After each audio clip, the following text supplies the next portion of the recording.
Hi, guys, and welcome to My Ex Appeal, your everything divorce podcast. My name is Joey Camaro, and I'm here with Mandy Baker. And we are the friends that you didn't know you needed. If you're listening again, welcome back. And if it's your first time, Mandy, welcome to the party, bitch. Welcome to the party, bitch. I don't know why I got so loud, but I did. Joey and Mandy, everything divorce related. We can put the S back in your ex appeal. Joey and Mandy, the friends you didn't know you needed on My Ex Appeal, an everything divorce podcast. So, Mandy. Hey. Part of our new series called Unhinged. Perfect. We're going to put a scenario out there. I mean, as our listeners, our 8 listeners, I think we have 8 now, right? As our 8 listeners know, we are divorce coaches and divorce mediators. We're not attorneys, and we never give legal advice. So in this situation, it's what would you do in this situation as far as if you were in mediation, you're negotiating with your soon-to-be ex, how would you handle this situation? Are you ready for the first situation? I'm ready. Let's go. And we really want our listeners to join in the conversation. So if you have a say or you would tell us what you would do, or maybe it's what you did do, go over to our YouTube channel, My Ex Appeal, and join the conversation there. You can comment. And if you want to not comment because you don't want people to know that you listen to our podcast, which is, we get it. You can shoot us a DM on My_Ex Appeal on Instagram. We won't say your name. Or share your story. And then share your story. If you're going through something, let us know and we can feature it on Unhinged and share what we would do. Exactly. So this is just our opinion. We're very opinionated people. Yes.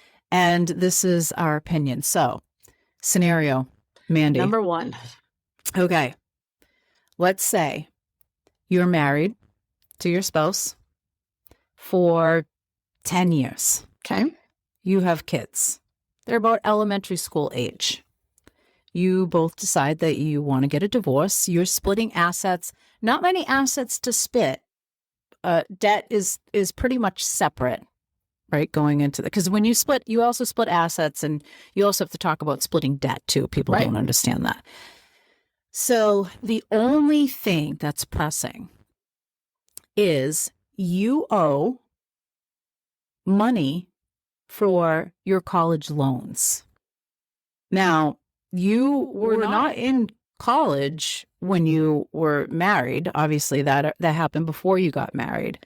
So these are college loans from before the marriage. However, now because you've been married for 10 years, you've been raising kids, bills are piling up, you decided that it was more important to pay family bills, the electric bill and everything like that, then pay your student loans. So you put off your student loans and you deferred your loans or you're defaulted on loans, and now interest is piling up. And now you're at $150,000 in loans. Whew. Should your spouse help you with those loans? What would you do in that situation?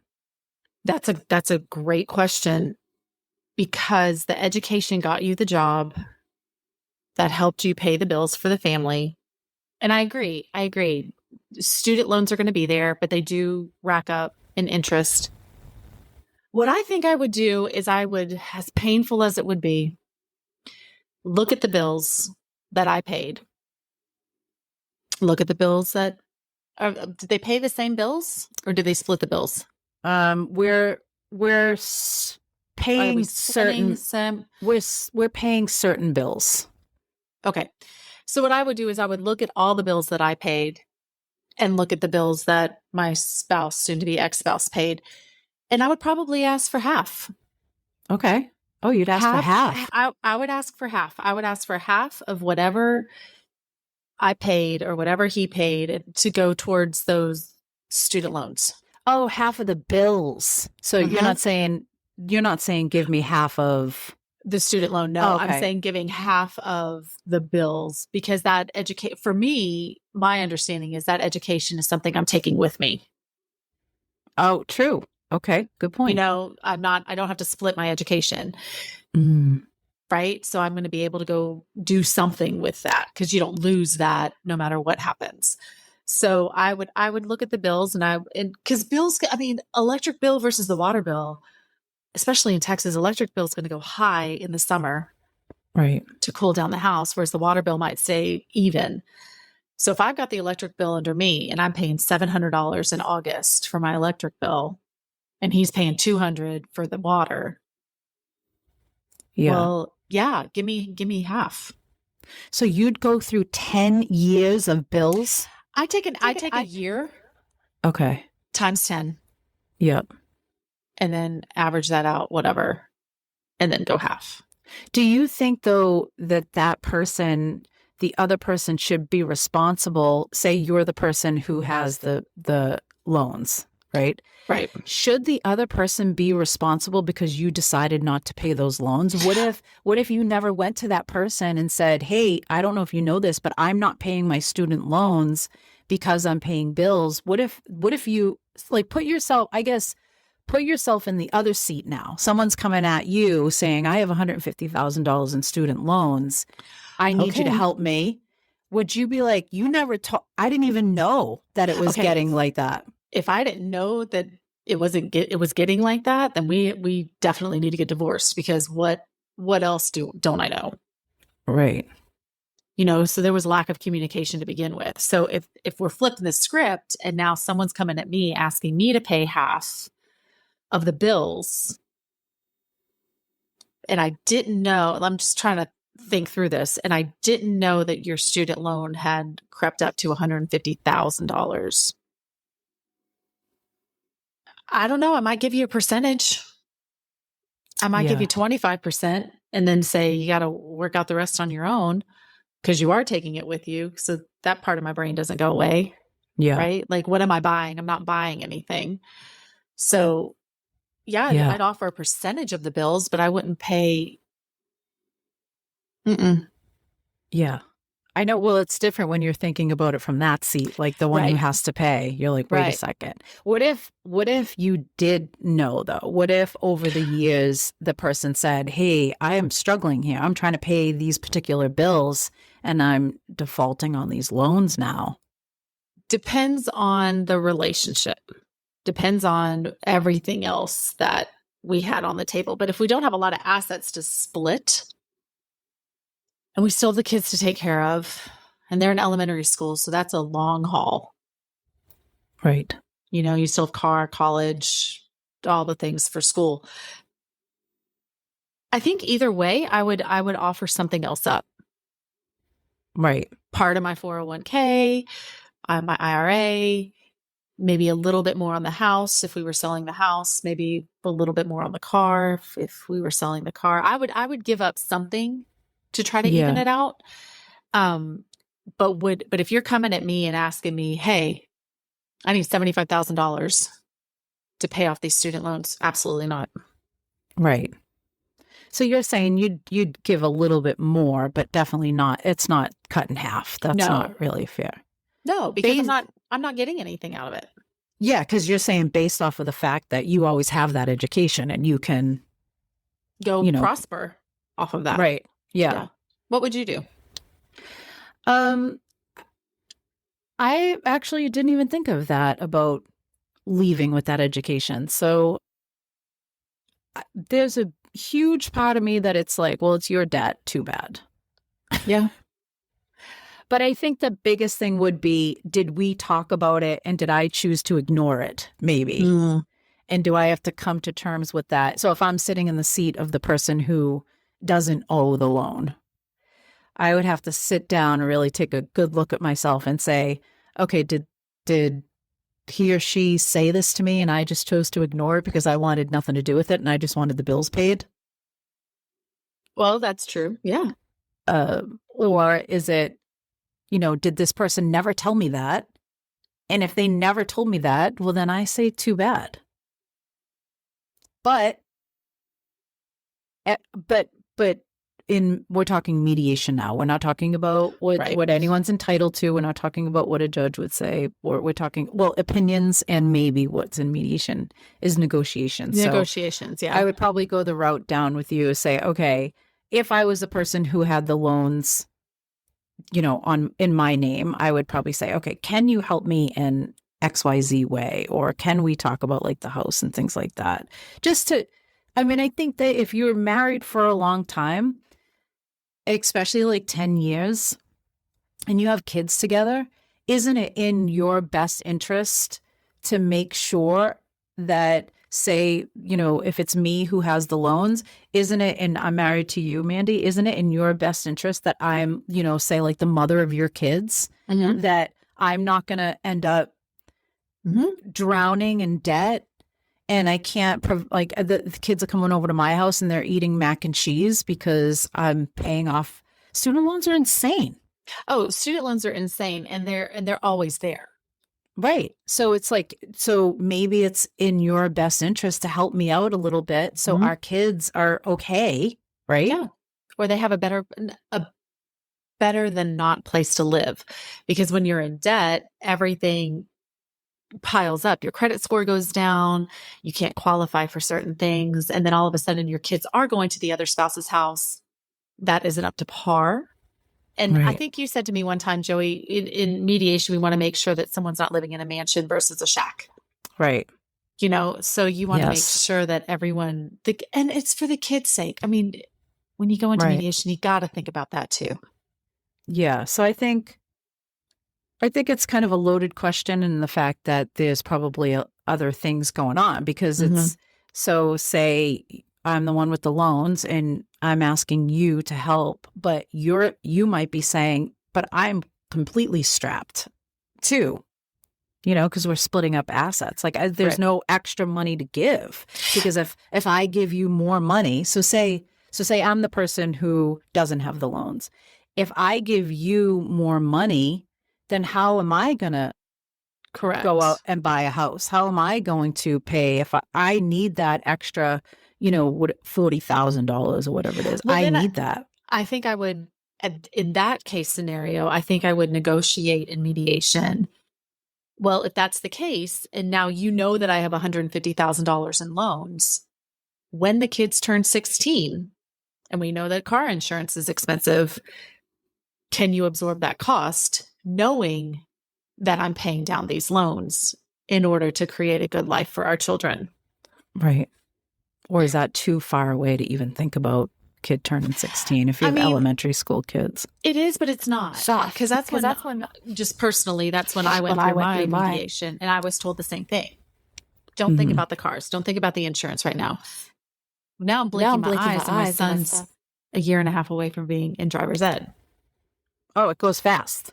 It goes fast. It really does go fast. So to think about it and to go into mediation with that outline of, I have this debt. I'm going to have this bill for my child. Right. How do I pay this down knowing that this is coming? Yeah. How do I even that out? So if you can either absorb this for me in full, knowing that I'm paying this down so that I can still have my credit score go up, so that I can live in this 3-bedroom apartment or this 2,500 square foot home. You got to figure out how, and that's why, who was it? That's why financial planning comes into play. To see what you can do. To see what you can do, and to see how to even that whole thing out, because now you're in charge of your own finances.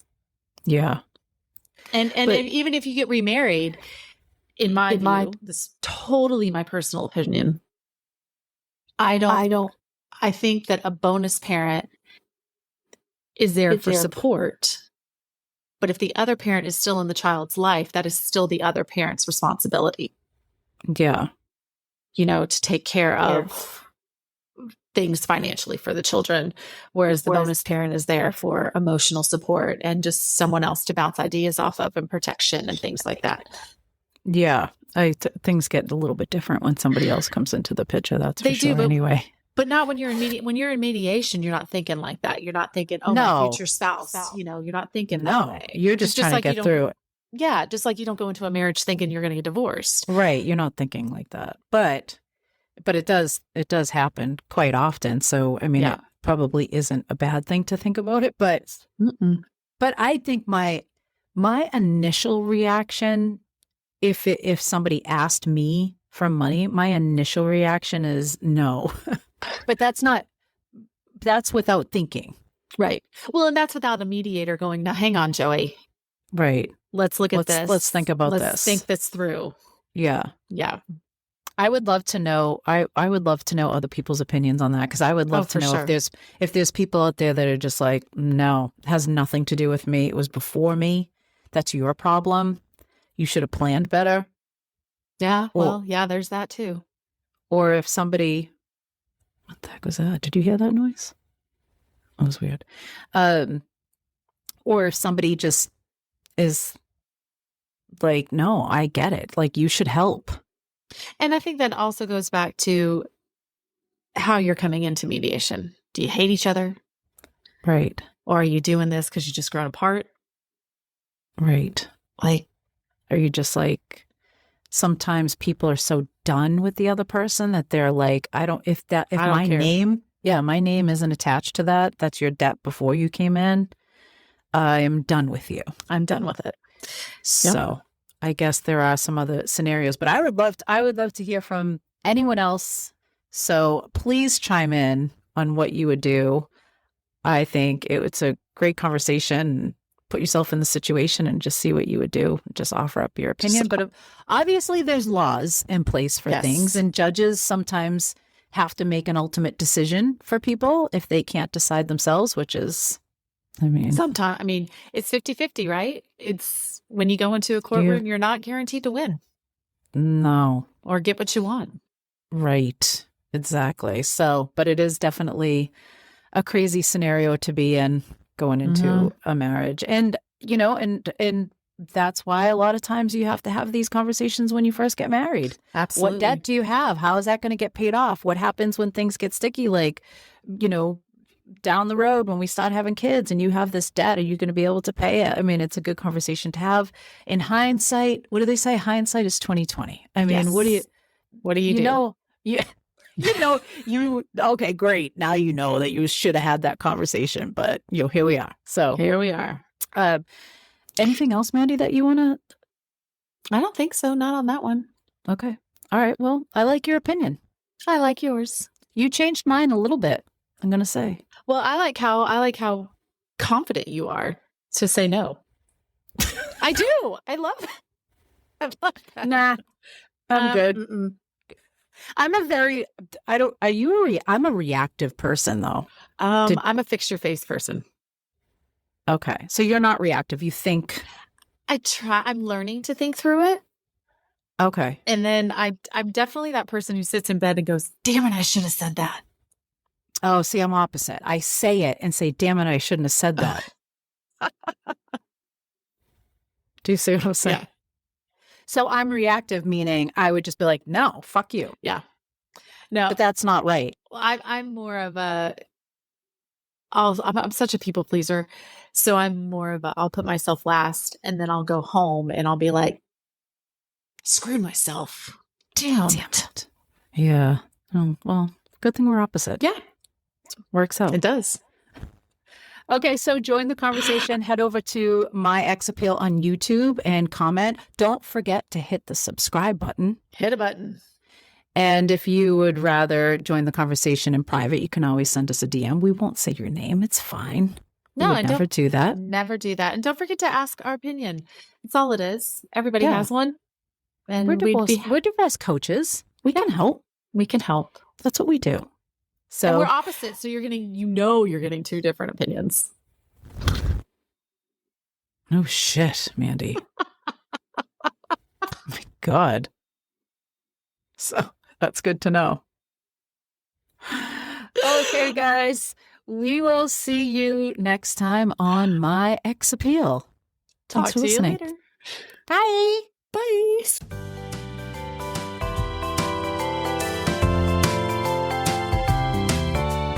Thanks to our listeners, sponsors, and our lawyers on My Ex Appeal and Everything Divorce.